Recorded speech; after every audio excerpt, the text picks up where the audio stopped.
This is the Gillette Labs with exfoliating bar. The bar and the handle removes unseen dirt and debris ahead of the blades for effortless shaving in one efficient stroke.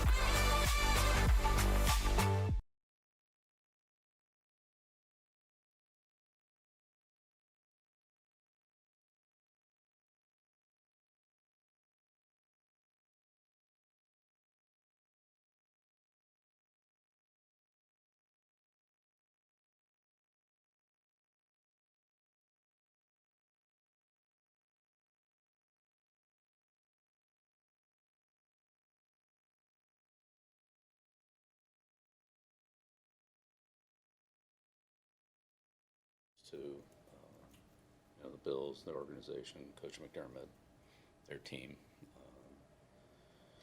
and also to Coach Taylor and the Bengals. So we're kind of sandwiched right around both of those teams the way the schedule's fallen.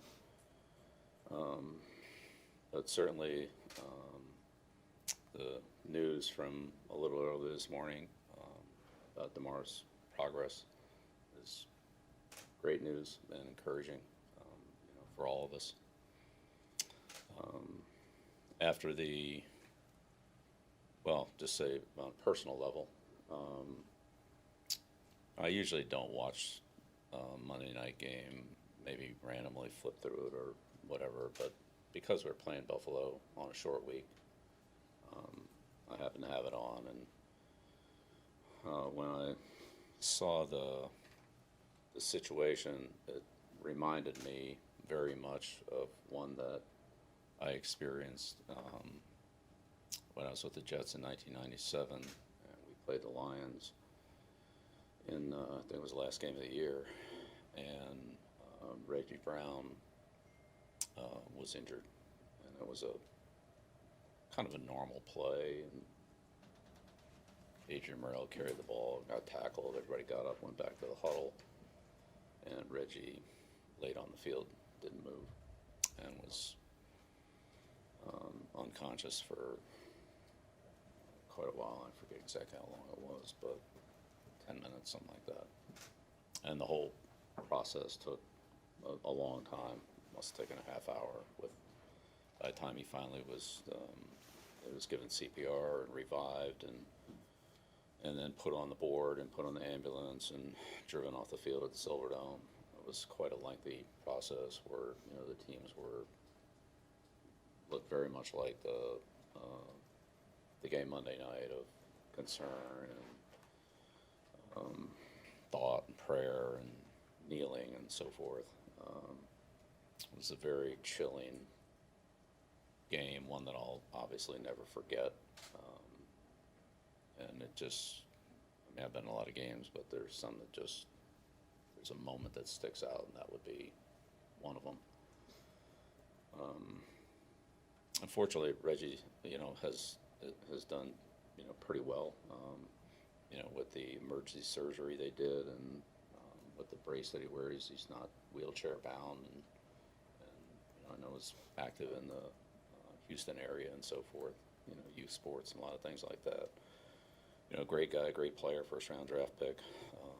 Just a very tragic scene, but one that, again, not that I have all the answers, because I certainly don't, but I was there and experienced that, and I think have some sense of what the players and teams, coaches went through Monday night. Like I said, it's something that you just never forget. So, again, on a personal level, that's kind of where I was on that. And then, I've reached out to a lot of number of different people just for perspectives, different coaches in our sport, in other sports, our team, players. Talked to them on Tuesday, and we've addressed it, and I just say, really all I can say, and really all I'm going to say is I think everybody's doing the best they can. And so that could be on a lot of different levels and a lot of different perspectives, but I think we're all doing the best that we can. I think everybody else is probably doing the same thing from whatever perspective they have on it. And again, from talking to other people that are in this league or that have experienced it, something like this, they're all different. I'm not saying anything's the same, but it's just a very, I think there's any easy answer to it. And you just deal with it the best that you can and the resources that we have in this organization for anything that would go along with this are available to all members of the organization, and I'm sure that they're being utilized to some degree. I think that's the case with, again, the other people that I've talked to on other teams and their perspective on it too. So I just want to get a sense of whether anything with us is different than everybody else. And I think the more I've talked to other people, the more everybody kind of is feeling, and we're trying to, process it. Kind of, I mean, we're all different, but in general, as a team, trying to process it the same way. So. Football is a very great and competitive game. Fortunately, injuries and things like this can and do happen from time to time. It's very unfortunate. It seemed like the care that was given was very prompt and good, and thankful for that. Game's life's bigger than this game. And I think it's just one of these humbling moments for all of us that stands out. I'd say as a coach, it's different, and I've expressed this, to the players multiple times. But the amount of respect that I have for them and what they do, and how they do it is immense. And I'm proud to coach the players that I've coached here and everywhere else, and respect them for what they do and how they do it. And I've always tried to, the best of my ability, prepare and coach the players. And we, as an organization, it's coaching staff. This isn't a personal thing. This is all of us try to do the right thing in terms of instructing players, instructing techniques, training, preparation to play in the best and safest way possible. So I don't know what the results of that are. I don't know if that's prevented things. Hopefully it has. I know there's some instances where things that a certain player or a certain thing that was happening was corrected as not being safe, and the players recognized that. And obviously there's nothing more important than the health and safety of our players. And I respect how much they put into this. And as a coach, that's not something that I ever think about. Like, I'm worried about getting hurt in the game. Although I've been hit a few times, but that's another story. But I know the players, it's different.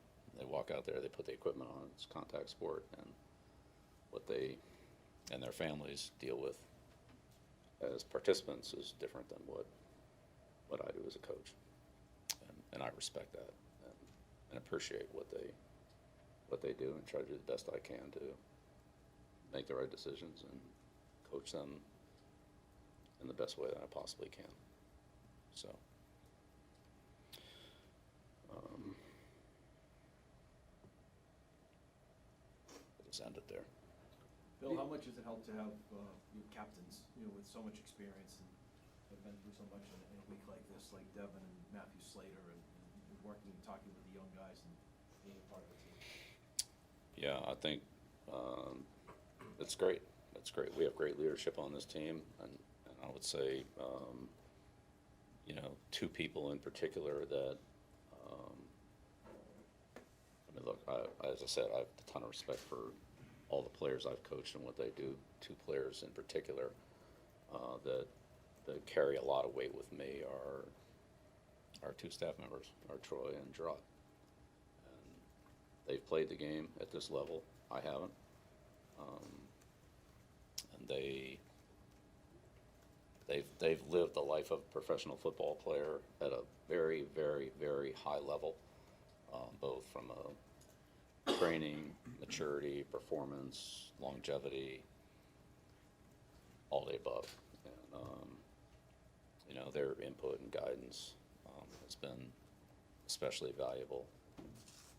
Again, along with many other people that I've talked to, but in particular, they're here and they've been, I think, you know, in terms of our staff, our team, you know, they have a great perspective on.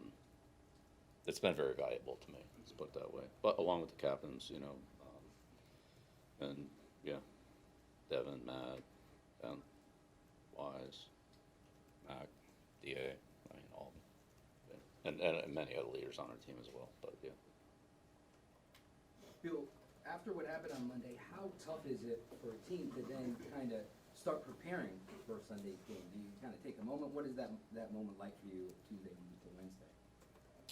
Yeah, I don't want to keep repeating myself, but I'm going to keep repeating myself. I think everyone's doing the best they can. And that's, I don't know any other way to put it. That covers a lot of ground. That's a lot of different scenarios. That question could be asked 1,000 different ways, but I think the answer is really the same. Whatever it is, I think everyone's doing the best they can. How did what took place shake you personally? It seems that it has had significant gravity with you, and what's your assessment of how the players are in fact processing this as they prepare to play again? Again, I don't want to repeat myself, but I would say the players and the coaches and the people in the organization, I think everyone's doing the best they can. Our medical staff, our support staff, everyone. I commend all of them. It's not easy for any of us. And again, I've expressed the gravity of the situation because I personally experienced something similar to this. They're all different. Something similar to this in a game. I was there. I wasn't watching it on TV. I wasn't. I mean, and whether it was Utley, Dennis Bird, or go right down the line, Reggie. They're all Daryl Stingley. I mean, there've been other. I was there. It was chilling. Bill, the NFL has said that they're keeping in touch with the Bills, and there's a possibility they may not be up to playing this game. Do you expect it will be played, and if they do, what do you expect their motivation level will be on the field? Yeah, all those questions are out of our control, and so I'm not going to worry about any of those. We're trying to control what we can control, which is what we're doing here and how we're doing it, and we're doing the best we can. Well, from that personal experience you had from being there, what stood out to you that helped you and that team move forward after experiencing that? Well, again, it was a little bit of a different situation. Like I said, it was the last game of the year. So it was, I'm pretty sure it was the last game of the year. Bill? Maybe my memory's not great, but I'm pretty sure it was the last game of the year. Excuse me, sorry about that. All right. You mentioned, the team has resources that people can lean on in situations like this. Can you explain to us maybe what some of those resources or some of those people who might be helping in a situation like this might be? Yeah, everybody. Coaches, medical staff, team chaplain, team psychologist, veteran players, coaches. I mean, it's each other, teammates. I don't think there's any boundaries. Whoever people are comfortable talking to, whether it's spiritual, whether it's medical, whether it's family. I mean, it could be any and all of the above. We're all different. We all have different ways of dealing and handling something like this. I'm sure everybody in this room is doing a little bit differently. I don't know. Guys, let's take two more. Bill, you mentioned you spoke with Coach McDermott. How is he doing personally? And did you at all speak about Sunday's game, or was it a conversation more about what had happened on Monday night? I texted Coach McDermott and expressed some feelings based on our organization and team to him and their team. So I'll just leave it at that. Did you have, at any point, any contact with DeMar Hamlin in a draft process or anything of that nature? Minimal. Yeah, minimal. I didn't really know him at all. So, okay. All right. Thank you.